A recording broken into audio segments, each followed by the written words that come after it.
Hello, ladies and gentlemen, my name is Kurt, and welcome back to another astronomy video. As promised, today I'm going to be talking all about the upcoming transit of Venus. And appropriately, we are right now in Space Engine, right above Venus. So, how convenient this universe simulator is. Today, I'm just going to, in two segments, talk a little bit about Venus itself, and talk about why the transits occur and how often they do, and then we're actually going to switch over to Stellarium, and we're going to take a look at a preview of what the transit will look like throughout various portions of the Earth from where it's visible. As I mentioned in the last Far Lands or Bust video, I am going to be traveling to Arizona, more specifically to Kitt Peak, where there's a national observatory up there, a whole set of professional telescopes and domes and whatnot, and they're holding kind of a public thing I was lucky enough to sign up for, and that's going to be quite the place to view the transit of Venus from. So we'll talk a little bit about that later, but here we are in Space Engine, above Venus, and it is right now, current time, when I'm recording this, June 2nd. What I'm going to do is... First, let's take a look at Venus.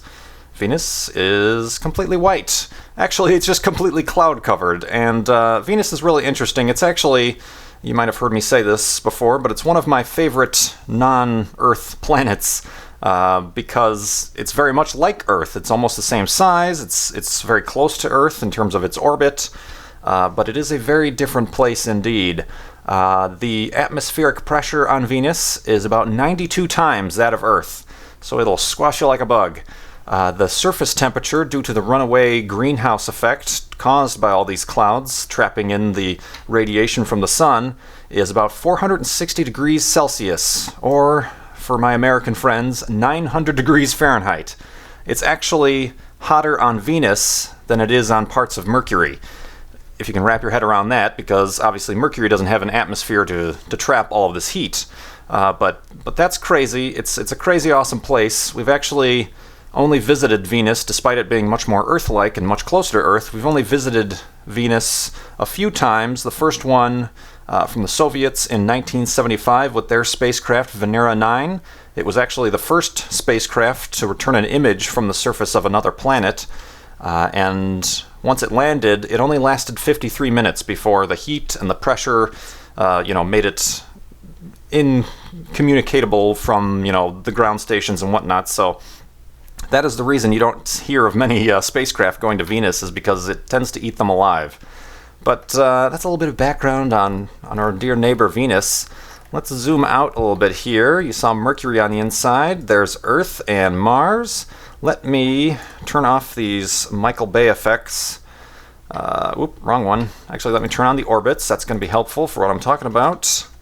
And, let's, settings, Control F4 was what I was looking for.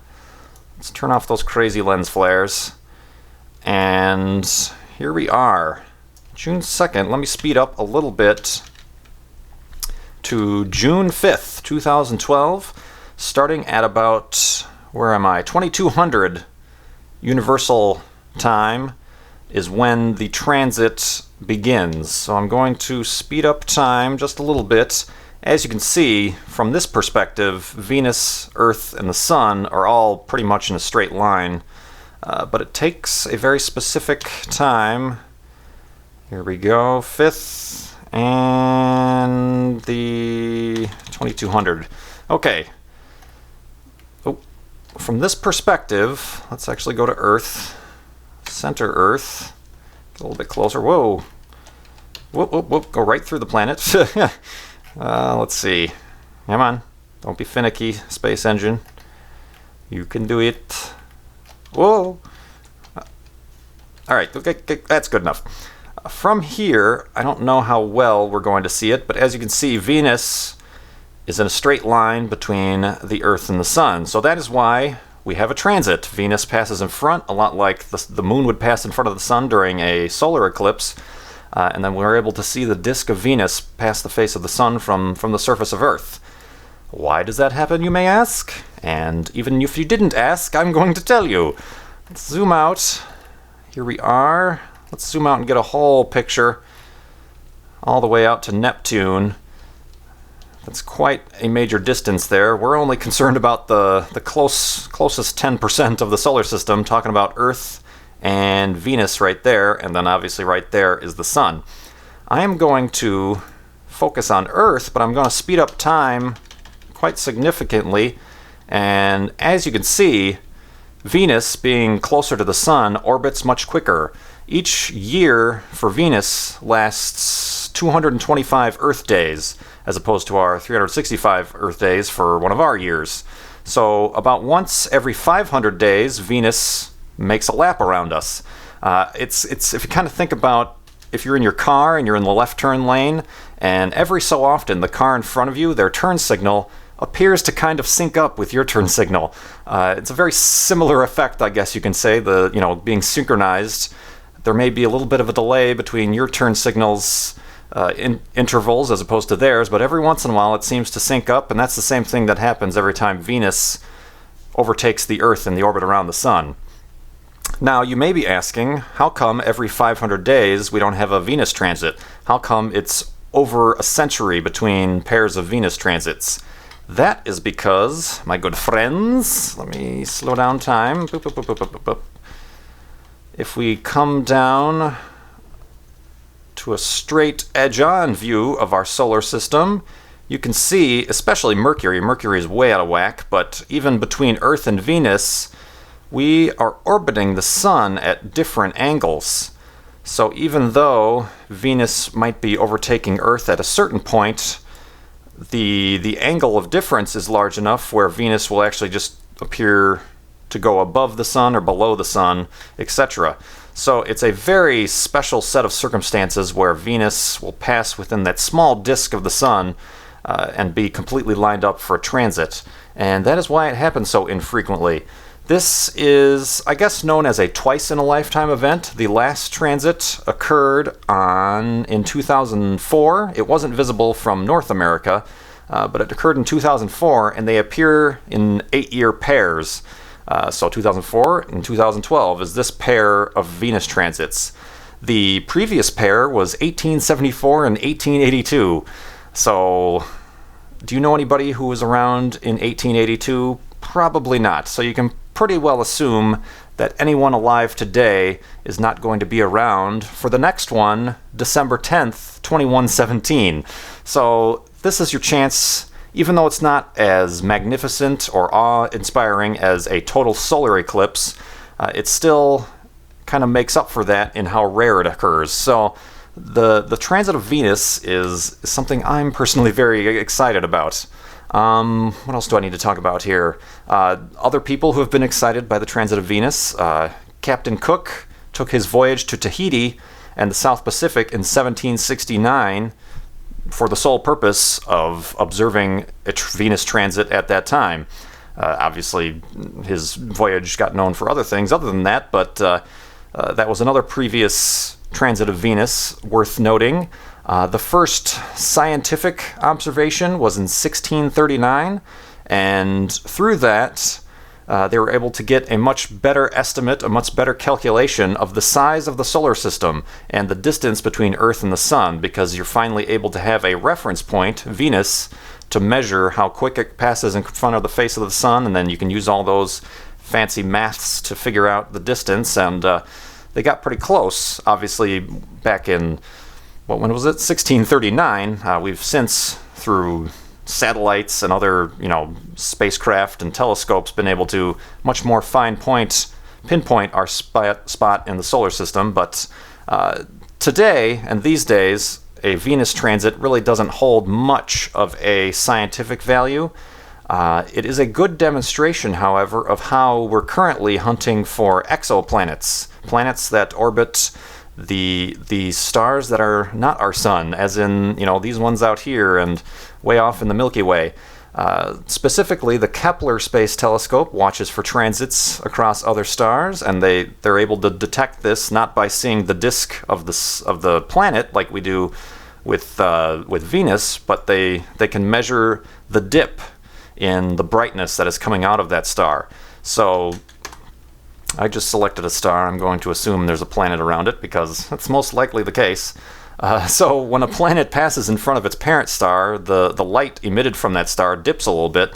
And so far, just with this method, just with the Kepler telescope, they've observed 2,326 planet candidates.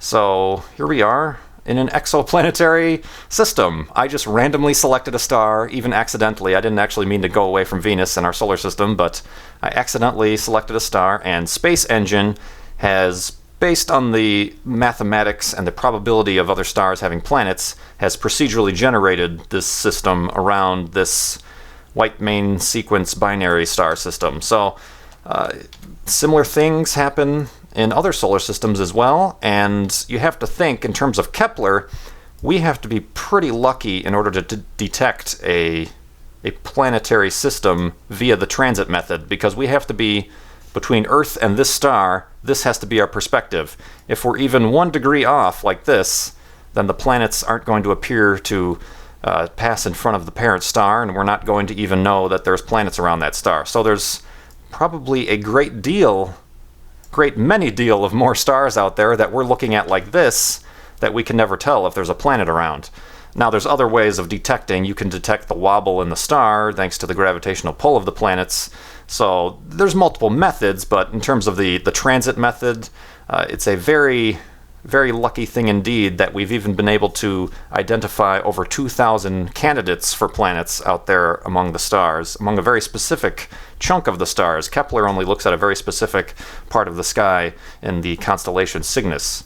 But yeah, I think now, after I've gone blabbing about all this awesome stuff, I'm going to switch gears and go over to Stellarium, which is the planetarium software, and we're going to take a look at what the transit of Venus looks like from various places throughout the United States and throughout the world, to let you guys know what you guys can expect if you're planning on observing this amazing event.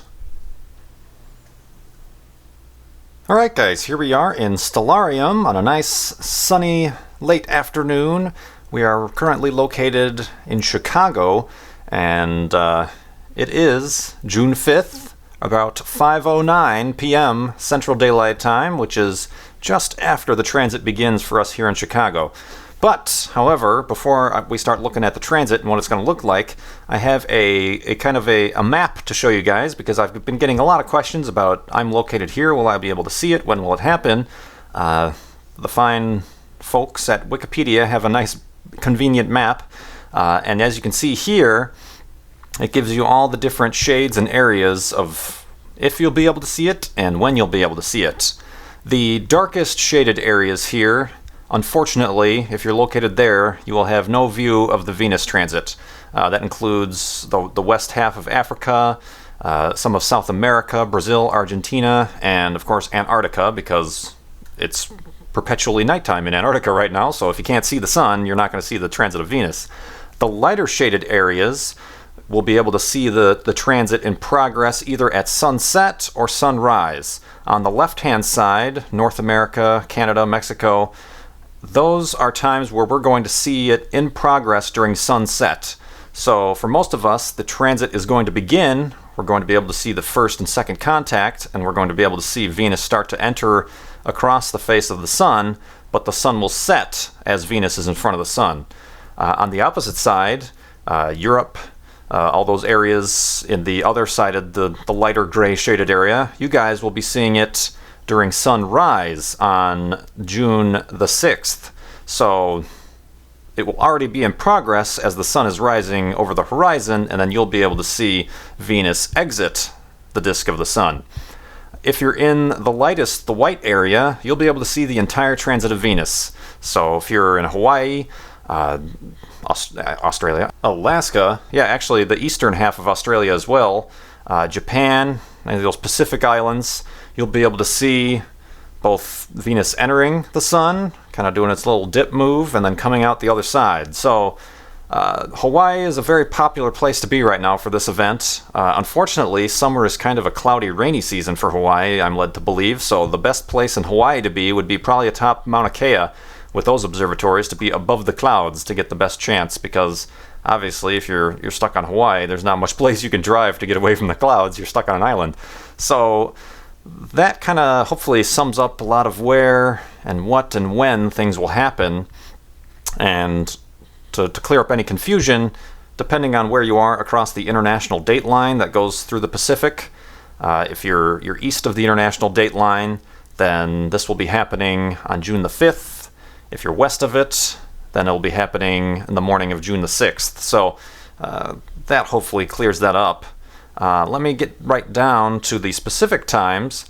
In terms of the universal time, like I said earlier, it should start about 2200 on June 5th, and it will end about 500 June 6th. So if the sun is up, if you can do the conversions for the universal time, if the sun is up for you between any of those times, then chances are you'll be able to see the transit of Venus. Let's go to...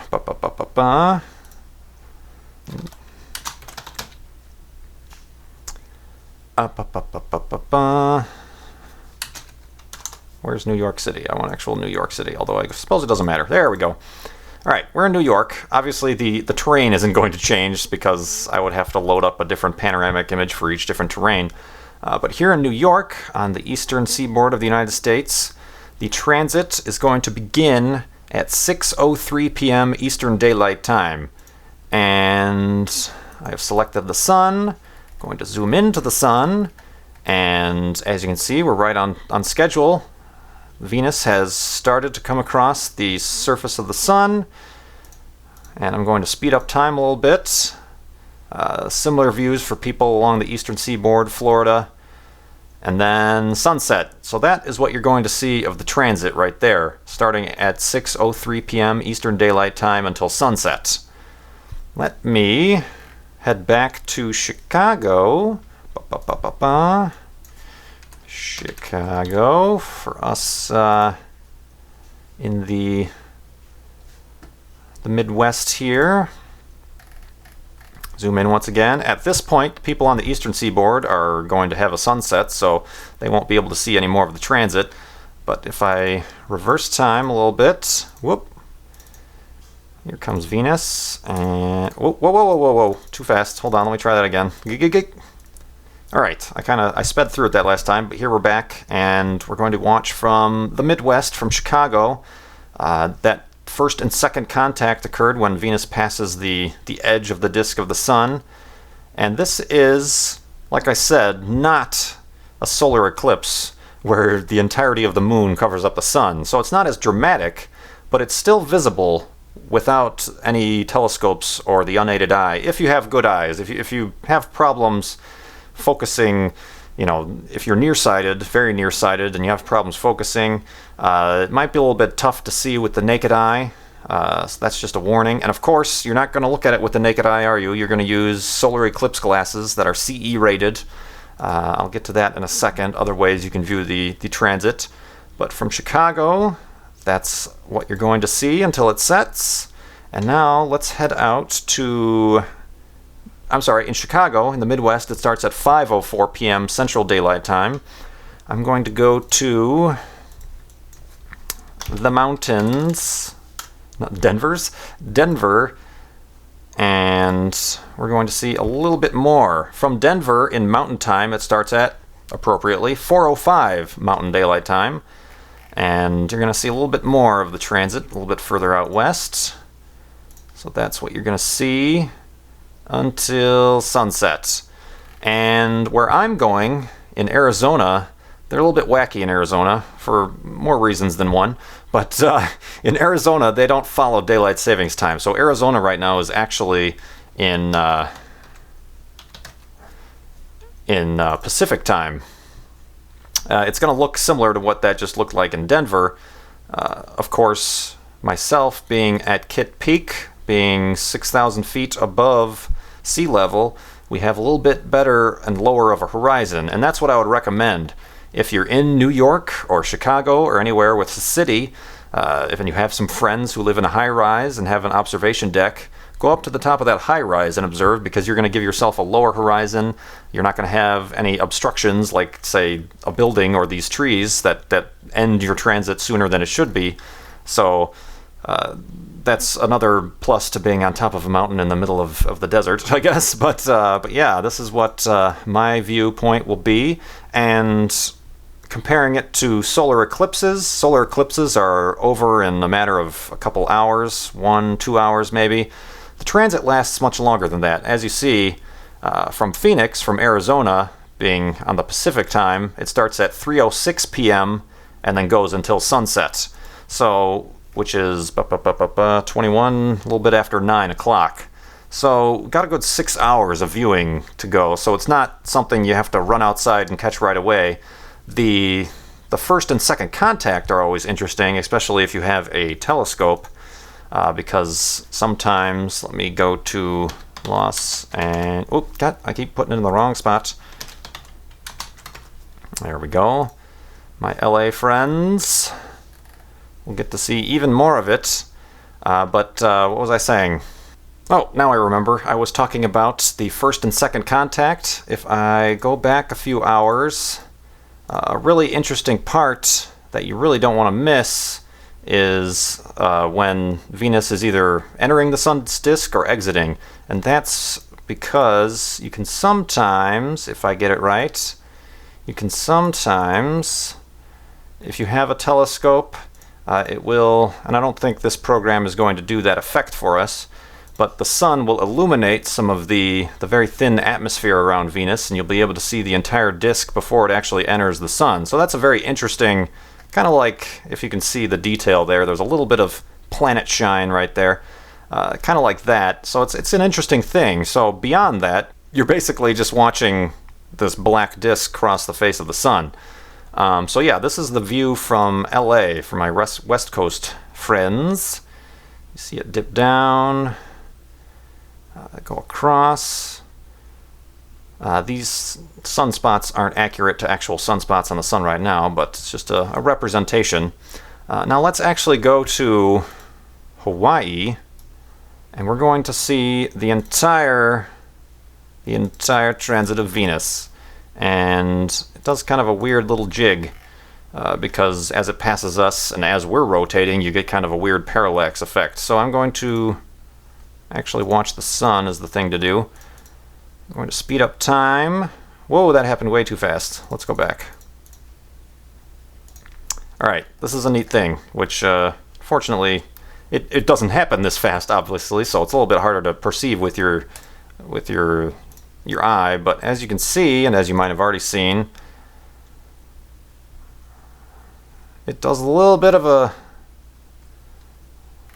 What the heck just actually happened there? Oh, because we're going over the zenith there, our perception changed, but because of that, it does a little bit of a dance. That's kind of a weird effect that this program is giving you. Obviously, the planet Venus doesn't zoom across the edge of the sun, but it's kind of a cool little effect that happens when you're watching in a place that you can see the entire transit. And then we are able to see the exit, which is something we're not able to see from North America, the continental United States. Let's also, just for giggles, let's go over to, let's see. Okay, so I went through. New York starts at 6:03 p.m. Eastern, Chicago 5:04 p.m. Central, Denver 4:05 Mountain, and then Phoenix and LA on Pacific time 3:06 p.m. Pacific time. Honolulu, it starts at 12:10, just after noon. In Sydney, if you're in Australia, that starts at 8:16 a.m. on Wednesday the 6th. So Sydney is one of those places that's going to be able to see the entire transit. If you're further along and you're more in that transit in progress during sunrise, such as London, let's go to London. Why don't we? Let us go to London. Alright, we're in a field just outside London right now, and we're looking to the east because we want to watch the sun rise, because, as I said before, the transit is going to be visible already in progress during sunrise. So, if things would speed up just a little bit. There we go. As you can see, at least from London, you're going to get the last few little smidgens of the transit of Venus. So you're going to be able to see third and fourth contact. Whoop. Let's center in on the sun. There we go. Start tracking. And while certainly not the entire show, you at least get some show. So that is what happens from London. And like I said, that happens between sunrise to, and I think I've done the translations properly, sunrise to 5:54 a.m. on Wednesday, June 6th. And there we have the end of the transit of Venus there. So, I hope that gave a rather roundabout, interesting view of what we're going to see throughout the planet here. Like I said, you really don't want to miss this, but the best way to observe, as I've mentioned before, is not with your naked eye, because you're going to go blind. You're going to go blind. You want to get solar eclipse glasses. And as I've said before, you probably might already have those because you might have tried to see the solar eclipse, the annular solar eclipse back in May. So those same solar eclipse glasses should be able to get you a view of the transit. And as you saw, Venus is very small on the disk of the Sun, so if you do have problems focusing on faraway objects, that might be a little bit more of a problem. What you can do is you can create a pinhole camera, a camera obscura, if you will. It's not going to be visible as a solar eclipse would. Say you can project onto the wall, or you can see underneath a tree, you can see the disk of the Sun and being eclipsed by the moon. You've seen a lot of those pictures. It's not going to be that apparent simply because Venus is so small. So what you want to do with a pinhole camera is use something like a shoebox. Poke a hole in one side of the shoebox, and it should project the Sun's image onto the other side of the shoebox, and then you'll be able to see the little disk of Venus travel across that way. That's an indirect way of watching the transit. You should use telescope and binoculars only if you have that solar filter material in front of the primary objective.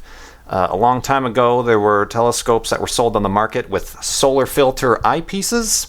Those do not work. Just throw those away. Those are dangerous and should have never gone onto the market. The solar filter should be in front of the telescope. If you don't have a telescope, or you don't have a telescope with a solar filter, try looking up a local astronomy club or a planetarium or science museum or something like that. I'm sure a lot of those are having events, if it's at all viewable, for the public to come check out. Either they'll bring their own telescopes, or they'll have a whole bunch of setup of these camera obscuras, or they'll be handing out solar eclipse glasses so you can enjoy it for yourself. What am I looking at? I'm looking at just the plain old Sun here. Let's go back to Phoenix. There we go. So yeah, try to find an astronomy club, a planetarium. That's always a plus to have in a big city or something like that. I've gotten questions. Oh, could I wear 4 sunglasses, or do this or that, or look through exposed camera film? No, none of those work. Welder's goggles. Only welder's goggles with a number 14 darkness glass, which are the darkest kind of welder's goggles, will work. Anything other than that, and you're exposing your eyes to dangerous light and could cause some permanent damage with extended exposure. So if you do have a welder in the family, make sure that they have number 14 darkness welder's goggles. If all of that fails, or perhaps it's cloudy where you're at, or you're in an area where you're not even going to be able to see it regardless, there's a lot of online live streams. NASA, a whole bunch of different planetariums and science centers and observatories are live streaming the event through telescopes and other ways. And I will actually give you a link. Instead of giving you a link to all of those, I'll give you one link to Phil Plait, Dr. Phil Plait, the bad astronomer. He has a very good blog post where I actually got a lot of this information I talk about in this video. And at the bottom of that blog post, he has all the links that he's aware of live streams of this entire event. So go check those out. Sure, you'll be missing seeing it with your own eyes, but actually being there and being able to interact with people in chat rooms and ask questions and at least seeing the event live as it happens is a once-in-a-lifetime thing, and you should consider yourself lucky. Yeah, I think I've hit on all of my notes. I hope that this video was thorough enough and answered a lot of your questions. If not, you can ask me some questions in the comments below, and I will try to answer them to the best of my knowledge. And you can follow along with me on Twitter at KurtJMac, where I'll hopefully be giving some updates while I'm up at Kit Peak. Like I said, I might not have the best cell service, being out in the middle of the desert on top of a mountain, but I'll try to keep updating. Maybe the guys over there will let me put my camera phone up to an eyepiece of a telescope, so I'll be able to snag a picture or two of the transit in progress to share with you guys, and just look forward to that. And yeah, transit of Venus, guys. It's an awesome thing. Try not to miss it. Honestly, if I was stuck here at home and it was cloudy, I would do my best to drive a couple 100 miles to the closest clear spot of sky to be able to catch at least a glimpse of this, but that's just me. I'm a little bit nuts. So for you guys, I wish you good luck, and please enjoy, and my name is Kurt. Thanks so much for watching. I will see you next time.